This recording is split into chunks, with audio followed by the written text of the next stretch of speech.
Nikola Jokic is at the end of his nerves. A trade needs to happen sooner rather than later, and if Denver enters 2025/26 with the same constellation, he is not going to be a happy man. After the latest statements from Jokic and the team president, Josh Kroenke, one superstar has been put on the trade horizon. The question is, what can Denver receive in return for Michael Porter Jr.? And more importantly, will it help them in becoming a champion for the second time with Jokic?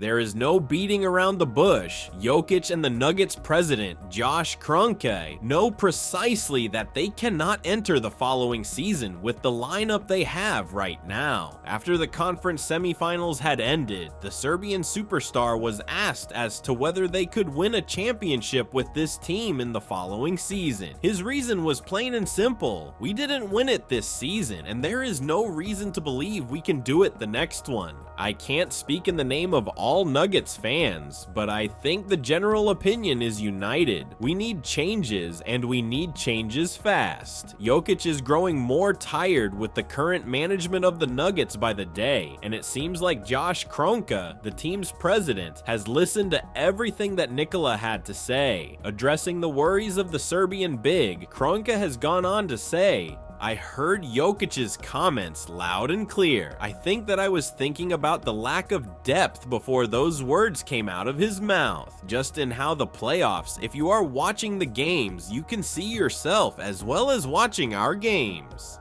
So what can Denver do in order to help Jokic in the quest for the second championship? It's quite easy actually. You need a better shooting and defensive player on your team, and when you have a superstar like Michael Porter Jr., one that shot 25% from behind the arc in the series against OKC and 32.2% from the field, I think you know where this conversation is leading. There is no doubt in everyone's mind that Denver is going to shop Michael Porter Jr. around. This could be influenced by Nikola Jokic, who was growing frustrated with the defensive efforts that his team was making left and right during this year's playoffs. There are many who believe that Jokic had a say when it comes to firing Mike Malone, hence the comments of the former Nuggets coach regarding SGA's deserved MVP award. But that is a topic for another video.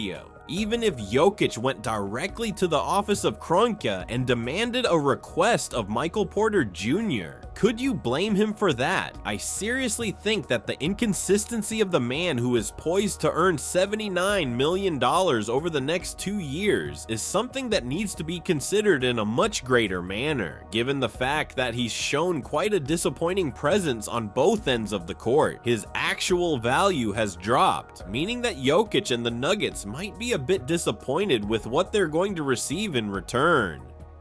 So how can they boost the return rate for Porter Jr.? The Nuggets need to sacrifice a couple of their draft picks to make this trade happen, especially if you look at the Pelicans, a team that's ready to take on the contract from Porter Jr. In this projected trade, the team from New Orleans would be receiving 2 picks from Denver along with the services of Porter Jr., and in exchange, they'll send Trey Murphy III and Kelly Olynyk. It's a win-win situation for both of the squads because New Orleans is headed into a period of rebuild, one that might not even have Zion Williamson on the squad anymore, whereas Denver will add a strong shooter and defensive player to their team. With this, the weight on Jokic's shoulders will definitely be subsided, and thanks to the presence of Olynyk, Nikola might rest a bit more on the bench throughout crucial games.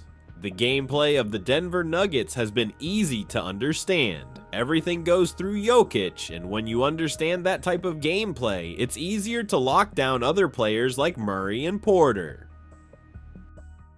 Truth be told, even when he was shooting open shots, Porter Jr. didn't really satisfy the needs of the coach and his team, hence the need to replace him sooner rather than later. But what are some other options that Denver has when it comes to the hefty contract of Porter Jr.? Let's look at the Utah Jazz and this projected scenario that will land them a massive superstar in the form of Lauri Markkanen, the former number 7 pick from the Bulls. deals. According to Greg Schwartz from Bleacher Report, it makes a lot of sense for the Nuggets to chase Markkanen because of the massive need they have of such a player. Elaborating further on this, Schwartz wrote, "The Nuggets should be desperate to add a third star next to Jokic and Murray, while also not sacrificing the team's depth. Denver upgrades the starting small forward position by swapping out Porter for Markkanen and gets what's become a mistake of a contract off the books by moving Najee to Utah, all for the cost of a future first-round pick. A new starting five of Murray, Braun, Markkanen, Gordon, and Jokic is definitely title-worthy and becomes bigger with more shot creation on the perimeter. But because of the greatness of this deal, a third team would have to be involved, and in this case, that is the Charlotte Hornets. They are the ones who will land the infamous contract of Michael Porter Jr., whereas the Jazz will receive Josh Green, Grant Williams, Josh Okogie, Zeke Naji, and 2 first-round picks in 2027 and 2032. It would be a great facilitator for the rebuild process of the team that was believed to have found chemistry with the current squad. But it turned out that we were led to believe in something utterly wrong.